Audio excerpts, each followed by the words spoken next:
Ba Eusebio Yamagor Seck Léopold mën naa leen lim une phalange de footballeurs. 86 ñooñu ñëpp xoolal ñooñu ñëpp demuñu Coupe d'Afrique des Nations. Il a fallu le 1er septembre 85 la résurrection, la résidence du football sénégalais, la renaissance du football sénégalais, c'était un 1er septembre 85 ici au stade Demba Diop. Ce jour-là, Jules François Bocandé avait marqué 3 buts. C'est la génération de Oumar Gueye Sène, c'est la génération de Cheikh Tidiane Seck, c'est la génération de Amadou Diop. Donc après, c'est en 2000 que le Sénégal a eu disputé sa première Coupe d'Afrique des Nations. Nous l'avons vécu au Mali. Ce jour-là, le Sénégal avait perdu à la série des tirs au but devant le Cameroun. Et c'était l'autre génération de la renaissance du football, les El Hadji Diouf et Fadiga. Je me rappelle à cet instant, le reporter sportif, je disais que Khalilou Fadiga, c'est le gaucher magique. Et je disais que si El Hadji Diouf, le football est un art, El Hadji Diouf est un artiste. Mais cette génération-là qui gagne la Coupe d'Afrique en 2022 et qui regagne encore cette Coupe d'Afrique autour de Sadio Mané est un joueur sur le berceau duquel toutes les fées du football se sont penchées. Aujourd'hui, le monde nous envie cette génération de footballeurs, cette génération de footballeurs de classe exceptionnelle. Nous sommes aujourd'hui détenteurs d'un deuxième cercle, du deuxième étoile. Et je disais à l'époque, je demande à ce que le président de la République, Bassirou Diomaye Faye, qui va être aujourd'hui fier aussi de ces lions, de faire ce que, à l'époque, Osei Kofi et le rédempteur Kwame Nkrumah, c'était en 1965. Il avait dit à Osei Kofi, c'était notre Sadio Mané, il lui avait dit, dans l'intimité d'un état émouvant, rapporte-moi cette coupe au Ghana. Il est parti. Il l'a fait avec l'ensemble du peuple sénégalais. Et je disais à l'époque, toujours de dire à Bassirou Diomaye Faye, de dire à Kalidou Koulibaly de réussir cette performance-là. Le chef de l'État, je parle au nom d'Abdoulaye Fall, le président de la Fédération sénégalaise de football, dont je suis le conseiller en communication et de relations avec les institutions. Bisbounek Omar, le président de la République a appelé le président de la Fédération, appelé l'entraîneur Papio, appelé le capitaine Kalidou Koulibaly. Et on était très fiers. Et El Hadji Diouf là, que le public découvre, est une légende du football mondial. Fadiga est une légende du football mondial. Et je le dis au-delà maintenant de cette célébration, de cette consécration, union sacrée autour de Papio. Il faudrait aujourd'hui que nous puissions prendre les devants et qu'aucune forme de sanction ne puisse tomber sur vraiment les lions. Donc,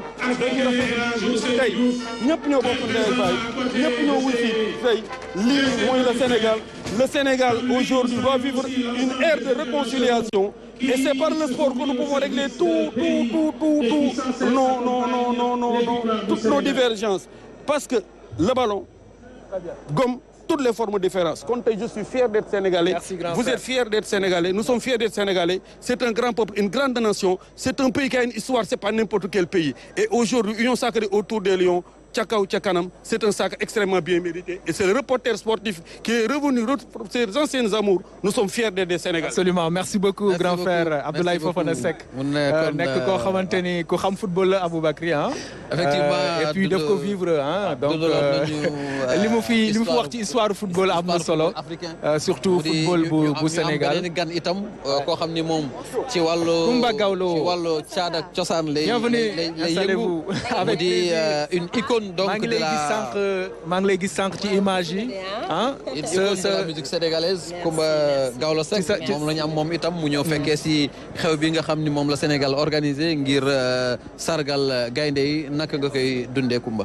waaw maa ngi leen di nuyu yéen ñëpp di leen sant ni ñu ko dundee rek mooy ni ko Sénégalais yëpp dundee ni ko africain yëpp dundee ndax defe naa ne les lions de la Teranga moom bu ñu wuyoo seen tur rek dañoo yuuxu ni gaynde sargal nañ ñu siggal nañ ñu ndamal nañ ñu yëkkati nañu drapeau Sénégal ci Afrique ak ci àdduna kon ñoom gàcce ngalaama rek lan leen di mun a wax tey jii ku feebar sax da ngay soox ñëw ndax les lions de la Teranga. way ngeen ba sonn de ah. mais loolooy suñu cër ndax ñun xam nga ñun moom way mooy suñu cër te laata lions yi di dem ci jongante bi yàgg na depuis 2000.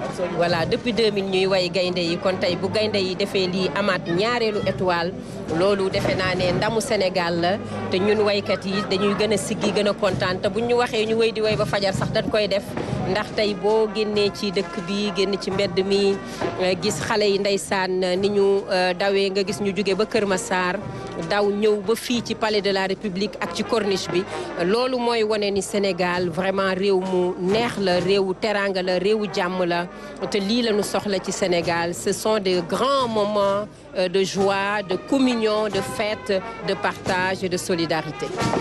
Kumba gis nañ ne yëkkati drapeau Sénégal ci kaw dafa nekk lu am solo ci ki nga xamante ni moom moo koy dund. yow xam nañ ne disque d'or nga yóbbu nga musique du Sénégal foo xamante ni daanaka fu sore la émotion yooyu lan lay def ci nit ki.